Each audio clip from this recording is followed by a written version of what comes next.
Every day in America, approximately 22 veterans, first responders, or crime victims commit suicide. That number is a staggering amount and constantly increasing. Get involved in offering solutions to the men and women who so bravely take an oath to protect and serve the lives of Americans. Now, a word from our sponsors and then our host.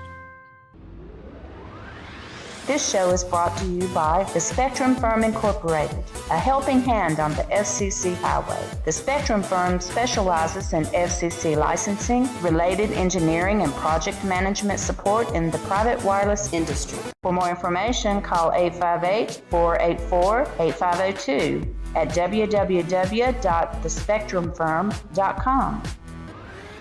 Hello, everyone. This is Susan Brender. Today is our second show in the series called Crisis in America, PTSD and Veterans Suicide. I'm here with Sean Flynn, my co-host, who is a former deputy sheriff for the Palm Beach County Sheriff's Office, and our special guest is Colonel Mike Brown, who served as the commander of the Defense Contract Management Agency and has been a hospice volunteer at the Department of Veterans Affairs in Maryland. For a more complete bio, look on YouTube under this video. Both men know what it's like to have suffered from PTSD, and that's why they're here. They want to bring awareness and guide others to get the kind of help that studies show make a difference. Our topic today is spirituality. Do spiritual or faith-based recovery and treatment programs work? I want to know, gentlemen. Studies show that some of the outcomes are higher positive emotions, fewer intrusive thoughts and flashbacks to the physical trauma, lower likelihood of developing new mental or physical disorders. That's just a taste of what our show is about. Welcome, Colonel Brown. Sean, how about you go to our first question for Colonel Mike? Thank you, Susie. And just to disclaim again, grateful to be here. Just want to let everybody know that I represent myself. I don't represent the former agencies that I work for, which were the Palm Beach County Sheriff's Office and the Palm Beach County School Police. Very grateful to them to having the opportunity to serve. I'm not a doctor. I'm not a counselor. I am a proud former first responder that has recovered and still recovers from the debilitating struggle of PTS. And I'm grateful that we get to have my dear friend, Colonel Michael Brown, here today to talk about spirituality. And again, I know that when I say spirituality, there might be some people right now getting ready to run for the door, but if you have some courage here today and you're willing to listen, we're going to talk about spirituality today in a very humble way, a very truthful way. And I'm going to start off by asking Colonel Mike Brown, 31 years, retired colonel, my dear friend, who represents recovery in PTS, who is a voice for those veterans out there, who has a resume that if you guys just look it up, all I can say is wow. So Mike, my first question for you, brother, is there is a reluctancy in our culture to address spirituality in our intervention treatment programs for our veteran and first responders suffering from moral injuries and PTSD. Even though physicians have a moral obligation to address patients' spiritual concerns, why do you think that is? And do you think spiritual intervention programs could help reduce the suicide epidemic amongst our veterans and our first responders? Well, Sean and Susan, thank you so much for having me on the show again. And Sean, that question I've been asking myself for years. And in short, here are 4 reasons why we should have spirituality in our treatment programs. First of all, spiritual well-being is related to better health. And we're going to talk about that in our show today. Why can I say that with some confidence? The studies show that. The World Health Organization has studies out there globally that show it. We have national studies out there that show it. And we have those at the local community that show it. Second, the spiritual appreciation and resources. When I was working at the Mass General Hospital back in 2018, I was asked to dig into the spiritual program and to see if it was worthwhile to bring it into the physical, mental domains and add it as a third domain into a home-based program that was made for vets.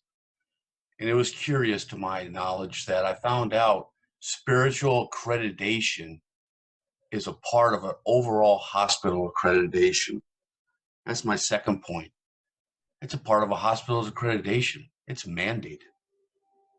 Third, patients demand spiritual outlook from the institution itself. And in another study, 89% of the patients that go through a spiritual program complete that program. 76% of them, when surveyed afterwards, felt an interest and felt it was needed. And 88% of those demanded that. So now you have the demand cycle that's there. And we talked about that demand cycle on previous shows. Let's talk about cost. If you have a completion rate with spirituality inside along with the physical and the mental domains, wouldn't you think that would reduce cost? So the second part of your question, it's a solid yes. It is a fact that spiritual intervention treatment reduces suicide factors. Let me explain a little bit about this. Now, we know the mental health has only begun to recognize the role of moral injury in the suffering of veterans and others. Yet, despite all the discussion and recent writings regarding the concept, very few interventions have been developed to address moral injury. See, moral injury is directly related to spiritual injury. The current evidence-based treatments like prolonged exposure, which we've been talking about in our previous shows, cognitive processing therapy, and EMDR have been developed to address the symptoms associated with post-traumatic stress disorder. But they do not target the core issue of moral injury, which would include loss, anger, hurt, and guilt. Now, shortly, I'm going to show you about evidence treatment that our clinical care teams in the medical community have been shortchanging us in spiritual recovery. And our first responders that's a spiritual treatment.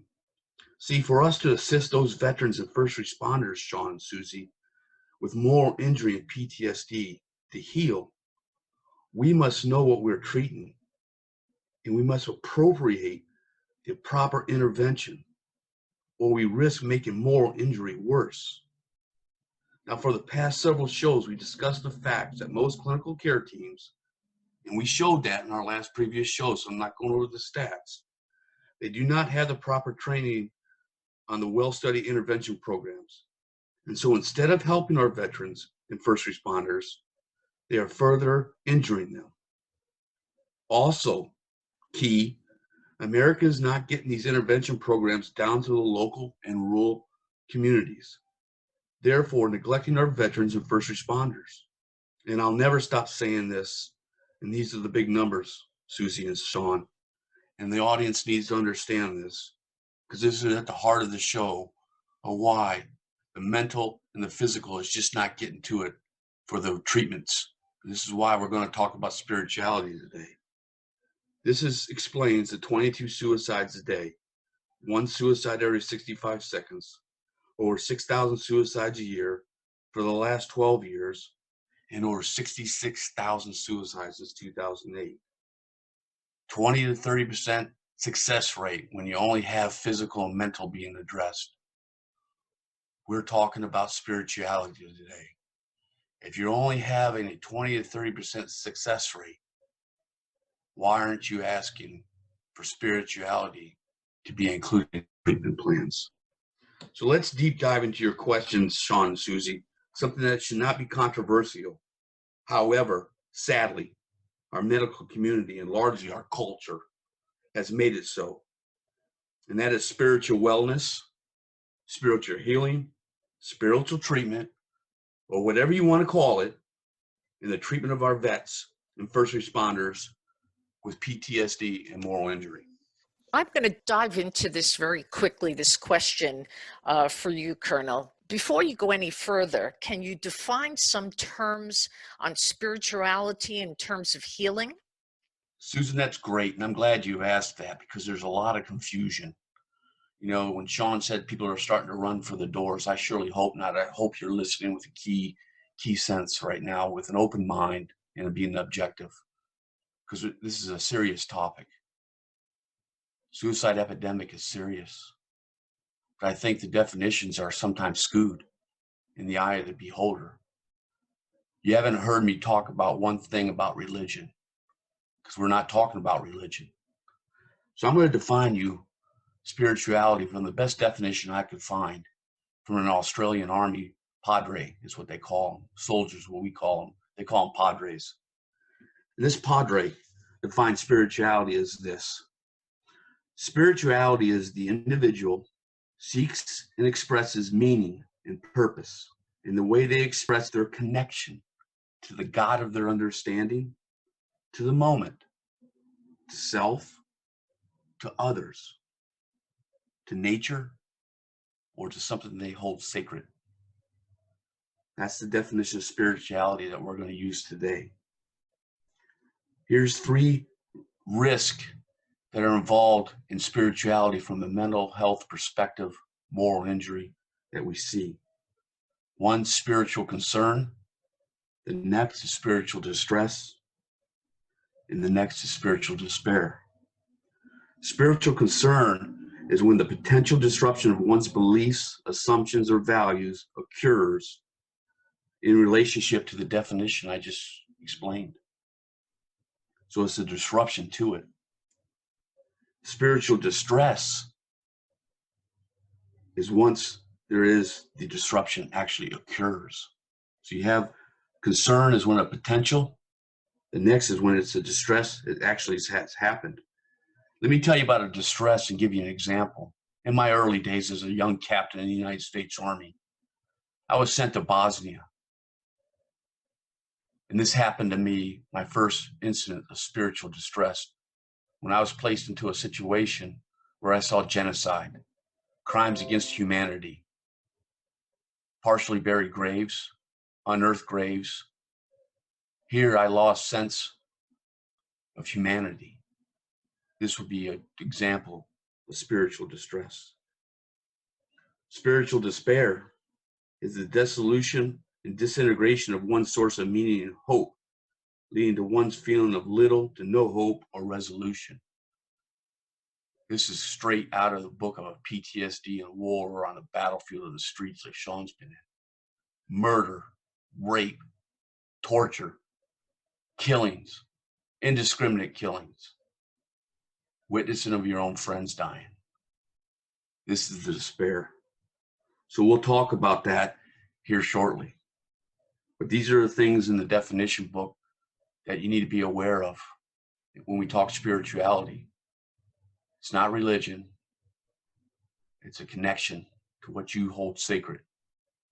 And when you get into a concern, when that potentially is going to hurt, then it does hurt. And then there's no hope left. Now you're in despair. I hope that answered your question, Susan. It sure does, and I thank you for that answer. Sean, would you jump in right now and ask him the next question? Absolutely. Absolutely. And before I ask you that next question, Mike, I appreciate your deep words, because they are deep and they are true. And I normally don't speak for anybody, but I know you and I have a kindred spirit. So even with the listeners out there with Mike's deep words, we understand that in order to recover from this debilitating, life-threatening disease that's real, we have to live a life of action, and that's called a spiritual path of action.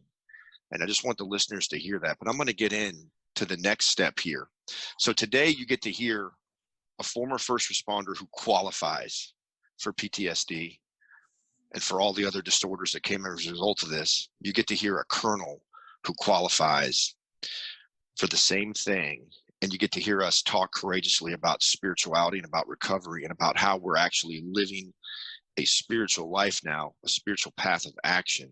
So Colonel Mike, can you talk about some of the types of treatment that are out there in practice today? Great segue.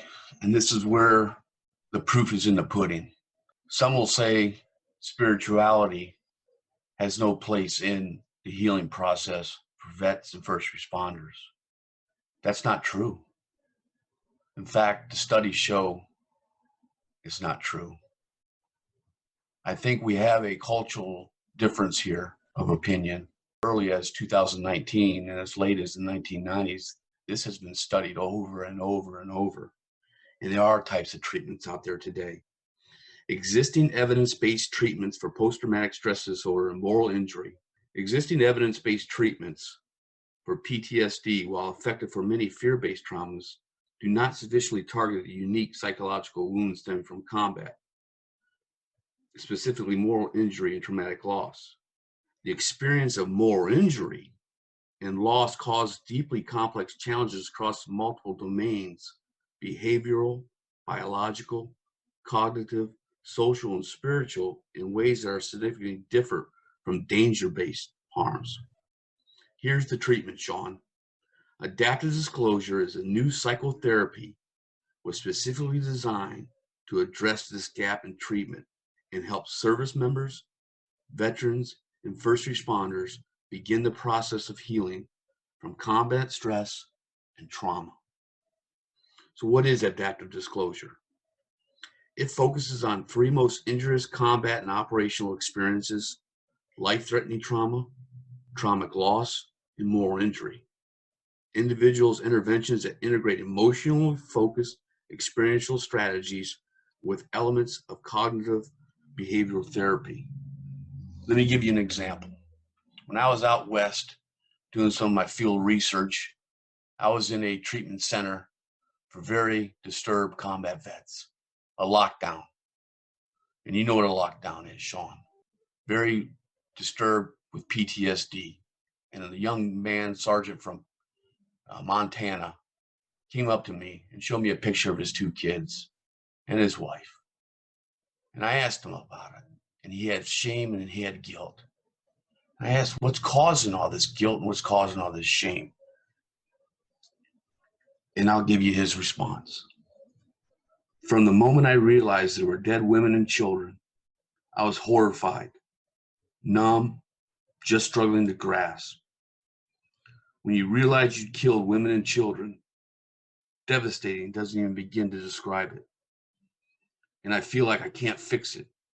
I can't atone for it. I can't do anything to undo the damage that was done. That's spiritual despair, which I talked about earlier. He had so much guilt that his connectedness, remember spirituality, that connectedness I talked about earlier? He couldn't think he had anything to stand between him and the God of his understanding. He would be a great candidate for adaptive disclosure, but spirituality wasn't a part of his program out west. He wasn't doing well. I'm not sure where his story ends today, but that day he was not doing well. Another treatment center program would be spiritual integrated cognitive process therapy. And folks, let's remind you, we're out here on this show today to talk about solutions. And this is another solution. This targets moral injury as a major barrier to achieving recovery from PTSD.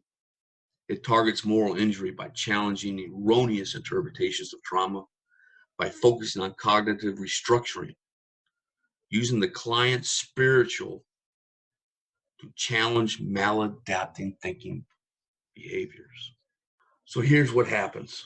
Spiritual care begins with laminating the shared anguish of moral injury using intrinsically meaningful spiritual practices to help veterans compensate and accept an emotional arising from a moral injury so intensely felt in their bodies. That's where it's felt. It's not an amputation. It's not some brainwave. It's in the soul. It's in the heart. The second strategy is sharing and eliminating suffering through exploring their own values and beliefs and coping arising from moral injury. Remember that connectedness and spirituality. Somewhere along the line, their values and beliefs and coping has been skewed by the trauma that they've been in. Let me give you an example why a spiritual practitioner is important.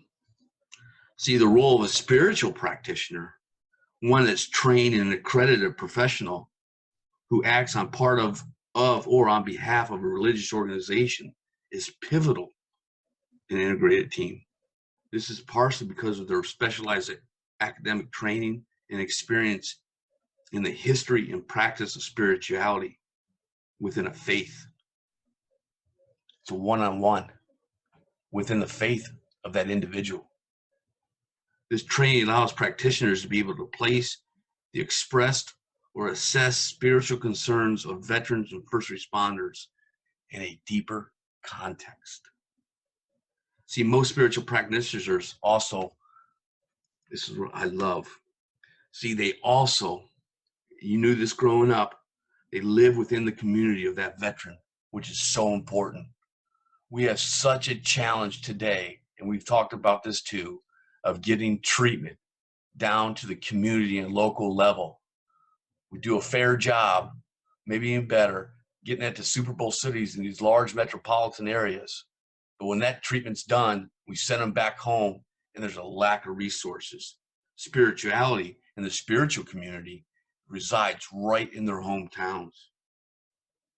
As such, they can contextualize the issue with the veteran in their own setting while still focusing on more of their issues and beliefs. It's sustainable, America, medical community, national, state, local leaders. It's sustainable after their main treatment. It is worth noting that spirituality, as well as the medical psychology practitioners, will be greatly assisted in this execution of their role if they receive cross-disciplinary training. Remember what Sean had said in past shows? This is a medical community and the spiritual community coming together. Wouldn't that be amazing? What if? Could you imagine? For the first time in the last 12 years, it hasn't happened. Those listening on the show today, this could be the first. This could be the innovative, optimal idea. It's been around. Why not? You know, Mike, if I could come in here for a minute, Susie. Mike, I want to thank you. See, Mike Brown and I today share not as some proud philosophers, right? That think that we know what we know and are identified with this knowledge. See, this knowledge doesn't belong to us. I'm talking about the spiritual path. Okay. See, recovery of PTS and all of what you're hearing today, these words, I can't take any credit for it. I got to give credit to those mentors, to those coaches. Sometimes I call them corner man, and I call them every day. Mike Brown's one of those corner man. Okay. So what I'm saying here is that, you know, Mike Brown, I got to give you credit, brother. You have me here. We're skating the razor's edge, as I've said to you before. We're bringing up spirituality with courage and also the understanding of the potential, you know, backlash or judgment, right? But guys like you and I, we've been through what we've been through. You talk about the knife fight in Satan's hell. So today we share with courage, ladies and gentlemen. Today we don't share as if we have all the answers. Today we share humbly. Today we're not coming with vanity and trying to covet honors and lift ourselves up high. Today what you have is Colonel Mike Brown, 31 years, recovered from PTS, and he deals with it every day, and he has a spiritual path of action.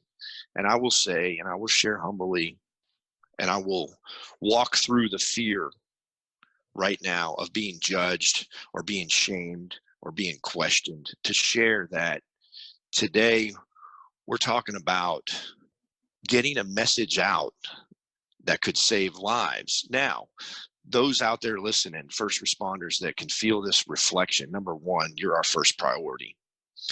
And hopefully those out there, like I said in our last show, with affluence and influence, and I have some hope. I have some hope from these shows. I'll tell you why. My former agency and comrades, and I'm not going to really do anything again. I'll say this, I'm not attached to them, but you know what? They're reaching out because this is a real problem and they're having a hard time catching up to it. Well, today I'm grateful to have the opportunity to give back that which was given to me by my spiritual coaches.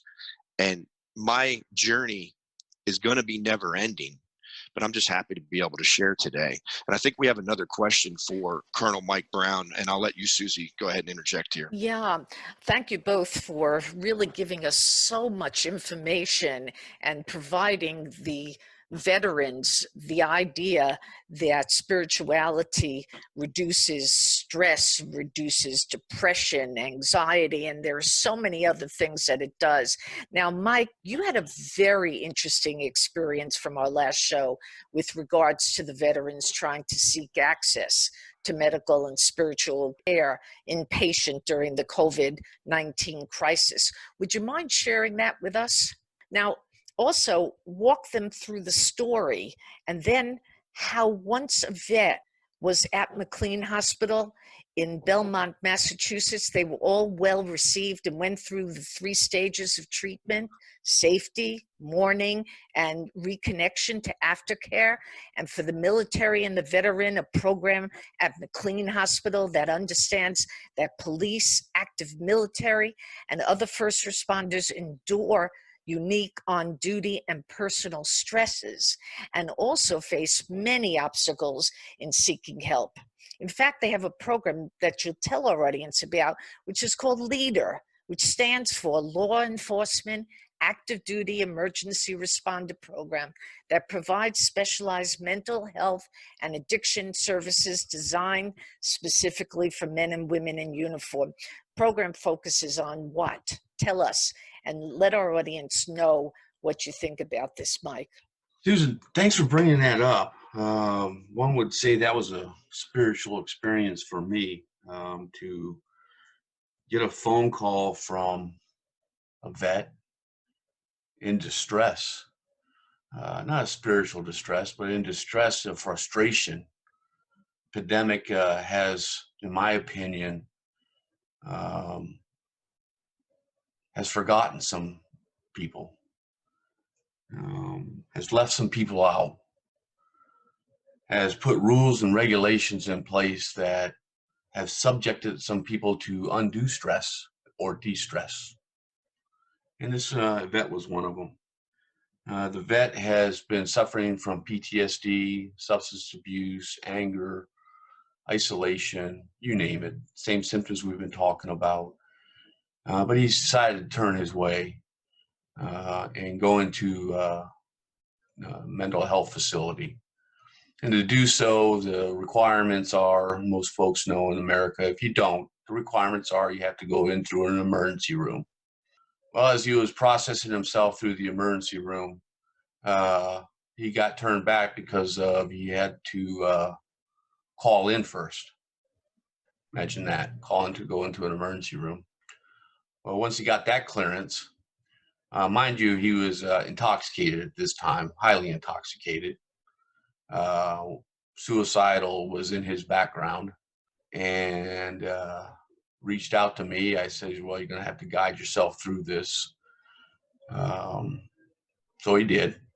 Then he had to have a COVID-19 test. And so typically, the audience, you're supposed to stay in the emergency room and you're supposed to go door to door to your mental health facility. Not in Massachusetts. Well, not today. They wouldn't let him stay at the emergency room. Sent him home. So you have a PTSD vet, high suicide risk, past background of it, intoxicated, not a right mind. And he's sent home because of COVID-19. Because it takes 24 hours, 48 hours for this test, I guess. What's right about that? Nothing. Nothing's right or explainable about that. It's just another vet in distress. Some governor who believes he's got the right call for everything. A little distaste in my mouth when I talk. But there's a goal lining. We get him by. 48 hours pass, he gets in. McLean is one of the best hospitals in America. Maybe it was a spiritual experience that got him there. I don't know. He found a place of safety. So you need a place of safety through training a vet for therapy, a place to mourn, a place to reconnect. In fact, they have a program called there, as Susan, you just said, was called LEADER. Law enforcement, active duty, emergency responder program that provides specialized mental health and addiction services designed specifically for men and women in uniform. This program specializes in treatment for first responders who need to address issues of trauma, depression, and addiction. It's an inpatient treatment for life crisis and substance abuse disorders. Boy, it seemed like a good fit. Therapy groups who are talking about stress management, family impact, resiliency, health, sleep, specialized consultant teams, expert in addressing challenges faced for the uniform of men and women. Here is a perfect example. Kudos, McLean Hospital. I'm shouting out to them right now because this is what we need in our local communities, this type of facility. Yes, it only holds 20, and yeah, there's a waiting list, but these are the resources we need at our local levels. So I want to give a shout out, if you're listening out there, if you know someone, be sure to mention that you are calling about a police officer, active duty, or National Guard when you call McLean Hospital. It's located in Belmont, Massachusetts, and their phone number is 617-855-3141.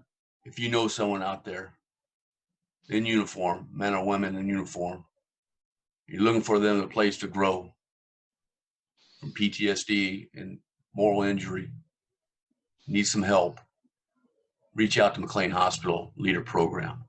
It just may save your life. Final words, if you will, and tell them a little bit about Wounded Warriors Project, which is a charity and a veteran service. Yeah, I would like to finish off, where we started with spirituality. I think it's a great topic that we talked about today. We know that programs like adaptive disclosure and spiritual integrated cognitive process therapy are already being utilized in clinical settings, and they're showing promise, Susan. And therefore, there is a need for empirical-based individual treatment for PTSD that target moral injury, that make explicit use of patient spiritual resources, particularly given the evidence where we have had multiple studies that showed that nearly 3/4 indicated that spirituality was important in their lives. I'd also like to give a shout out to the Wounded Warrior Project, which is a charity for veteran services organization that offers a variety of programs, services, and events for wounded veterans of the military and their families. For over 17 years, their commitment to the welfare has been priority number one. It is the real deal, and it's making a difference in reducing suicide amongst vets. To contact them, reach out to woundedwarriorproject.org. Again, woundedwarriorproject.org. The unfailing formula for production of morale and patriotism, self-respect, discipline, and self-confidence within a military unit, joined with fair treatment and merited appreciation from without, it will quickly wither and die if soldiers come to believe themselves the victim of indifference or injustice on the part of their government. Douglas MacArthur, General, United States Army, 1933. This has been a very interesting show. And my co-host, Sean, I'd like to say thank you for really providing us with the knowledge and the information and the education that is so needed for people with PTSD. And I want to also say, Colonel Brown, that it's been a pleasure having you as a guest always, and we will continue to do many things which really addresses the crisis in America, PTSD, and veteran suicide. I'm Susan Brender, and Sean, why don't you just say goodbye to our audience? And we want to tell you that next week we're going to have another show that addresses all the issues of PTSD. Thank you, Susie. And to end too on a spiritual note, I get to be on this podcast today, and I'm going to be bold. It's because, Susie, you had the courage to go to my former agency, and I'm going to give my former agency some props. The PIO, the Public Information Officer, and Sheriff Rick Bradshaw. This podcast is a result of a spiritual path of action, and I'll tell you how that happened. I listened to my mentors, and I was willing to take those actions, and it led me back to that agency, which is a premier agency in the United States. And I want to say this because today's podcast is a result of spiritual action. And I'd like to thank you, Susie, for having the courage to do that. And I'm going to thank the PIO for the Palm Beach County Sheriff's Office right now. Her name is Terry Barbera. And I'm going to thank Sheriff Rick Bradshaw because he reached out to me and I spoke to him. And I'm going to just tell you, this is true. They care about this topic and they're trying to do something about it. So what I want to say to them is that we're on the path, guys. I hope you don't give up on this. I hope that we can continue to look at this and to help our first responders out there, because the truth is that the men and women, they need some time to get patched up. They need some time to get patched up, and then they're not getting patched up when they get sent home and left alone. That's where they're bleeding out and they're hemorrhaging. So listen, I know that it's not going to happen overnight, but let's keep pushing forward so that, as Mike said, we can have a safe place to give our first responders a chance. Now, here's the other truth. Once we allow them some time to patch up and stop the bleeding, okay, then it's going to be up to them. Let's give them a fair chance, though, because I understand, too, to those agencies out there, sometimes when guys raise their hand or guys, we don't catch it before it starts, things happen. Some things happen that are unfortunately incorrigible and unforgiving. And this is what we're trying to stop. See, we're trying to stop that from happening. So I just want to end on a real positive note, because, Susie, this podcast is a result of spiritual action, and let's stay focused. And I want to express that gratitude out there to my former agency. Again, I'm unattached to that agency, so I don't speak for them. But I want to tell you that there's some good news out there. We have a long way to go. We have a long way to go to start giving our heroes, our first responders, a chance to get patched up and to learn how to take on the path of action to get themselves back into being free of spirit and heal those wounds. And that takes time. So thank you very much, Susie. Thank you, Colonel Mike. I just wanted to leave on that positive note. Thank you. Colonel Mike, if you need to get a hold of me, you can contact me at area code 256-783-9052. That's 256-783-9052. Thanks, Colonel Mike. And my name is Sean Flynn. My phone number is 561-644-5451. And my email address is sflynn, that's FLYNN 9179 at AOL.com. Flynn 9179 at AOL.com. Thank you very much. Thank you for listening to Crisis in America, PTSD. All veterans, first responders, or potential guests, we would love to hear from you. Please email comments to Colonel Mike Brown. That's brown.mike734@gmail.com. Once again, brown.mike734@gmail.com.